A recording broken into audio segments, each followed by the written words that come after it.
अचानक एक दिन राहुल कॉलेज से मुंह लटकाए आया। सुषमा ने खाने के लिए पूछा तो उसने मना कर दिया।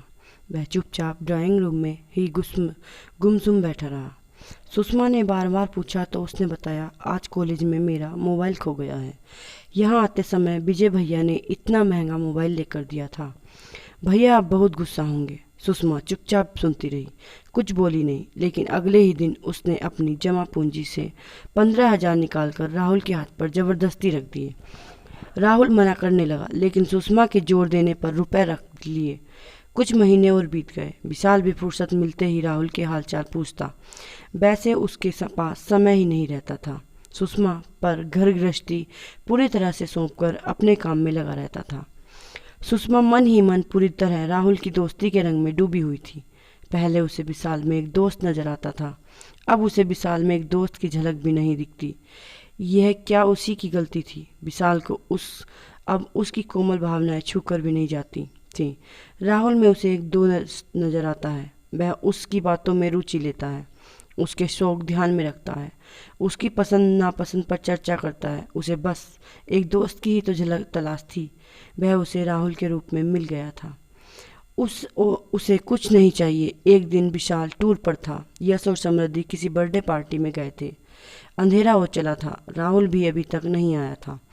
सुषमा लॉन में टहल रही थी। राहुल आया, नीचे सिर किए हुए मुंह लटकाए ऊपर अपने कमरे में चला गया। सुषमा को देखकर भी रुका नहीं। सुषमा को उसकी फिक्र हुई। वह उसके पीछे पीछे ऊपर गई। जब से राहुल आया था वह कभी उसके रूम में नहीं जाती थी। मेड ही उसकी सफाई कर आती थी। उसने जाकर देखा, राहुल आंखों पर हाथ रखकर लेटा है। सुषमा ने पूछा, क्या हो गया? तबीयत तो ठीक है? राहुल उठकर बैठ गया।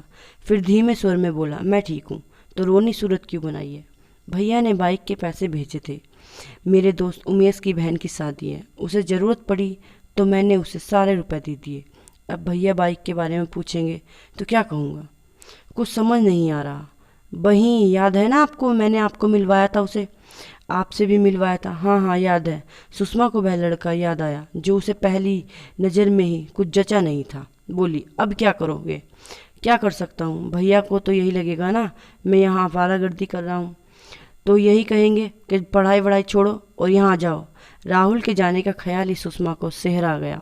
फिर वहीं अकेलापन होगा, वही बोरियत। अतः बोली, मैं तुम्हें रुपए दे दूंगी। अरे नहीं नहीं, यह कोई छोटी रकम नहीं है। कोई बात नहीं, मेरे पास बच्चों की कोचिंग की फीस रखी है, मैं तुम्हें दे दूंगी। रुपए आपको जल्दी लौटा दूंगा। हाँ हाँ ठीक है, मैं कल रुपए लेना है। अब नीचे आकर रख दो। सुषमा नीचे आ गई, अपनी अलमारी खोली, सामने ही रुपए रखे थे। सोचा अभी राहुल को दे देती हूँ, उसे ज़्यादा ज़रूरत है। इस समय बेचारा दुखी हो रहा है, अभी जाकर पकड़ा देती हूँ, खुश हो जाएगा। वह रुपए लेकर वापस ऊपर गई। कमरे के दरवाजे के बाहर ही उसके कदम रुक गए। वह फ़ोन पर किसी से धीरे धीरे बात कर रहा था। न चाहते हुए भी सुषमा ने कान उसकी ओर तरफ लगा लिए। वह कह रहा था, यार उमेश, मोबाइल और बाइक का इंतजाम तो हो गया, अब क्या मांगूंगा? अमीर औरत से दोस्ती करने का यही तो फ़ायदा है। उन्हें अपनी बोरियत दूर करने के लिए कोई तो चाहिए, और मेरे जैसे लड़कों को अपना शौक़ पूरा करने के लिए कोई चाहिए। सुषमा समझ चुकी थी कि राहुल उसका फ़ायदा उठा रहा है। धन्यवाद।